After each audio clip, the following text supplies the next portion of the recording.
नीलिमा के पिता की मौत के बाद उसके घर की सारी जिम्मेदारी उसके कंधों पर आ गई थी और इसलिए उसने एक चाइनीज भेल का ठेला लगाना शुरू कर दिया। नीलिमा खुद रोज चटनियाँ बनाया करती थी और न्यूडल्स को भी फ्राई किया करती थी।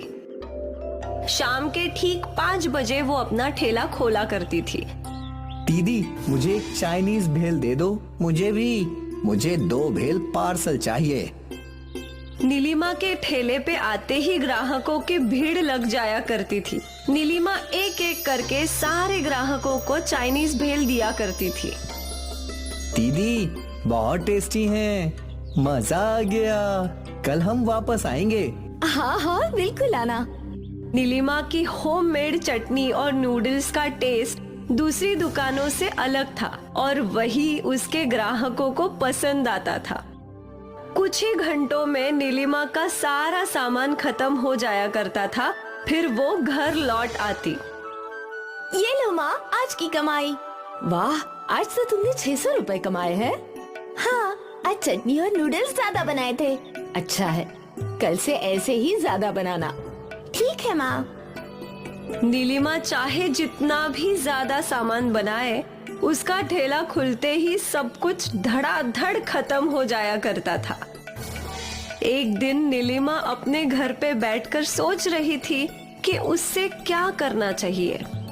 माँ, जितनी भी ज्यादा चटनी बनाओ या जितनी भी ज्यादा नूडल्स फ्राई करूँ, सब खत्म हो जाते हैं। ये तो अच्छी बात है ना बेटा। वो तो है, पर कुछ ग्राहकों को हमेशा खाली हाथ लौटना पड़ता है। वो तो है ही, अब क्या कर सकते हैं। मेरे पास एक आइडिया है। अच्छा, और वो क्या है? दीदी, आप रेडीमेड नूडल्स और चटनी भी खरीद लिया करो। बीच बीच में अपनी चटनी के साथ वो भी मिक्स कर दोगी तो किसी को पता नहीं चलेगा। ऐसे कैसे पता नहीं चलेगा? अरे माँ, दीदी के नूडल्स के बीच में अगर रेडीमेड नूडल्स हो तो कैसे कोई बता सकता है कि कौन सा दीदी का है और कौन सा रेडीमेड? वैसे बात में तो दम है, पर फिलहाल मैं ये नहीं करूँगी। फिलहाल मैं और भी ज्यादा नूडल्स बनाऊंगी। हाँ, यही सही है नीलिमा।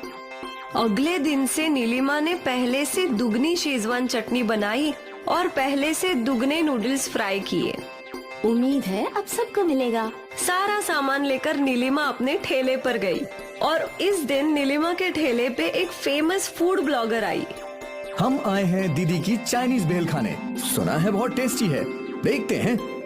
वाह, ये तो लाजवाब है। आप सभी को नीलिमा दीदी की चाइनीज भेल टेस्ट करनी चाहिए। इस फूड ब्लॉगर का वीडियो वायरल हो गया और हर कोई जो वीडियो देखता वो नीलिमा के ठेले पर पहुंच जाता। अब नीलिमा को वापस नूडल्स और चटनी कम पड़ने लगी थी। एक चाइनीज भेल दे दो दीदी। भैया, सब कुछ खत्म हो गया है, आप कल आ जाइए।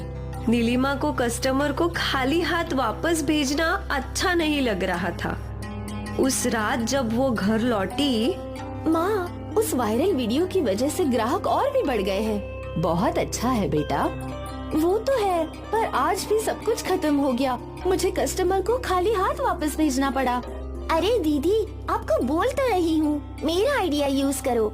हाँ हाँ, वही सोच रही हूँ। कल बाजार से सब ले आऊंगी। ये हुई ना बात। अगली सुबह नीलिमा बाजार से शेजवान चटनी का कैन और नूडल्स के बड़े बड़े पैकेट ले आई। फिर नीलिमा ने अपने रोज की चटनी बनाई और साथ ही नूडल्स भी फ्राई किए। ये सारी चीजें लेकर वो अपने ठेले पर गई। रोज की तरह नीलिमा के ठेले खोलते ही ग्राहक जमा हो गए। मुझे 2 चाइनीज भेल पार्सल। मुझे भी एक। मुझे भी एक। नीलिमा का हाथ चलता ही रहा। धीरे धीरे डिब्बे में चटनी कम होती जा रही थी। लगता है मुझे वो बाजार वाली चटनी भी मिला देनी चाहिए और नूडल्स भी। फिर नीलिमा ने अपनी चटनी में बाहर वाली चटनी मिला दी और फ्राइड नूडल्स में बाजार वाले फ्राइड नूडल्स मिला दिए। मुझे 2 चाइनीज भेल चाहिए। हाँ हाँ, दे रही हूँ। नीलिमा पहले की तरह सारे ग्राहकों को चाइनीज भेल बना बना कर खिला रही थी। दीदी, स्वाद में कुछ अलग है। पहले जैसा नहीं है, पर अच्छा है। नीलिमा खुश थी कि उसके ग्राहकों को बाजार वाले सामान का स्वाद भी पसंद था। फिर क्या था, हर दिन नीलिमा बाजार के शेजवान चटनी और नूडल्स को अपने बनाए हुए सामान में मिला देती थी। किसी को स्वाद में अंतर समझ नहीं आया क्या? नहीं माँ, उल्टा सब चाव से खा रहे थे। अच्छा है, लगता है छाया का आइडिया काम कर गया। माँ खुश थी कि नीलिमा की मेहनत कम हो गई थी। धीरे धीरे नीलिमा बहुत कम सामान बनाती थी और ज्यादा से ज्यादा सामान बाहर से खरीदती थी, लेकिन अब भी उसके ठेले पे भीड़ थी। फिर एक दिन नीलिमा के ठेले के बगल में अशोक ने चाइनीज का ठेला खोला। वो शेजवान चटनी और नूडल्स सब बाजार से लाता था। नीलिमा के कस्टमर्स ने अशोक की चाइनीज भेल भी चखी। ये तो बिल्कुल नीलिमा दीदी की तरह है। क्या सच में? एक एक करके सारे कस्टमर्स ने अशोक की भेल चखी और उन्हें वो भी अच्छी लगी। अशोक बड़ा ही शातिर था। वो कस्टमर्स को अपनी तरफ खींचना चाहता था, तो उसने चाइनीज भेल का दाम 10 रुपए से घटाकर 8 रुपए कर दिया। अरे वाह, बस 8 रुपए में? सही है। वैसे भी दोनों के स्वाद एक जैसे ही हैं। वो भी है। और कम दाम होने की वजह से अशोक के ठेले पे कस्टमर्स की भीड़ लग गई और देखते ही देखते नीलिमा का ठेला खाली था। आज पहली बार नीलिमा का सामान खत्म नहीं हुआ था। वो मायूस होकर घर लौटी। क्या हुआ? अशोक ने मेरे बगल में चाइनीज भेल का ठेला खोल रखा है और दाम 8 रुपए कर दिए। अब मेरे पास कोई नहीं आ रहा। तो दीदी आप भी दाम घटा दो। पर उससे मुनाफा कम नहीं होगा। कोई बात नहीं, पर कम से कम सब बिकेगा। हाँ। अगले दिन नीलिमा ने नया बोर्ड लगाया। उसने चाइनीज भेल का दाम 7 रुपए कर दिया। 7 रुपए का बोर्ड देखकर कस्टमर्स नीलिमा के ठेले की ओर गए। अब तो कुछ करना ही पड़ेगा। अशोक ने अपना दाम घटाकर 5 रुपए कर दिया है। 5 रुपए में चाइनीज भेल? अब तो मैं 2 खाऊंगा। और एक बार फिर सारी भीड़ अशोक के ठेले की ओर मुड़ गई। नीलिमा ने अपना सिर पकड़ लिया। उसे समझ ही नहीं आ रहा था कि वो क्या करे।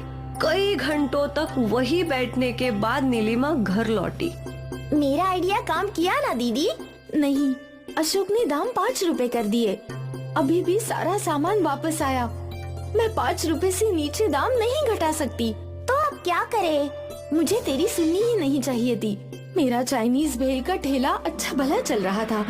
जहाँ मैंने लालच के चक्कर में बाजार से सामान लाया, वही मेरा डूबना शुरू हो गया। मुझे लालची नहीं बनना चाहिए था। लेकिन अब तू क्या करेगी? वापस वही जो पहले करती थी। खुद चटनी और नूडल्स बनाकर चाइनीज भेल बनाऊंगी, पूरी ईमानदारी से। अगले दिन नीलिमा ने शेजवान चटनी और नूडल्स बनाना शुरू कर दिया और फिर शाम को वो अपने ठेले पर पहुंची। नीलिमा ने बोर्ड चेंज किया और 10 रुपए लगा दिया और उसके ऊपर लिख दिया होममेड। कुछ देर तक नीलिमा के ठेले पर कस्टमर्स नहीं थे, पर फिर एक औरत आई। आपकी चाइनीज भेल महंगी क्यों है दीदी? मेरी चटनी और नूडल्स होममेड है। ऐसा स्वाद आपको मार्केट के नूडल्स और चटनी में नहीं मिलेगा। एक चाइनीज भेल दीजिए ना। हाँ। नीलिमा ने उस औरत को चाइनीज भेल दिया। वाह, बहुत अच्छी है। आज तक ऐसी चाइनीज भेल नहीं खाई। धीरे धीरे नीलिमा के रेगुलर कस्टमर्स ने चाइनीज भेल चखी। ये तो एकदम पुरानी वाली है। मजा आ गया। और फिर क्या था, सारे कस्टमर्स नीलिमा के चाइनीज भेल के ठेले पर लौट आए। अशोक के ठेले पर दाम कम था, पर कोई वहाँ भटकता भी नहीं था। अशोक सोचता रहा कि वो क्या कर सकता है, पर नीलिमा के ओरिजिनल चाइनीज भेल का तो तोड़ ही नहीं था। एक बार फिर नीलिमा का व्यापार बढ़ा। वो खुश थी और फिर कभी भी उसने अपने व्यापार में लालच को आने नहीं दिया।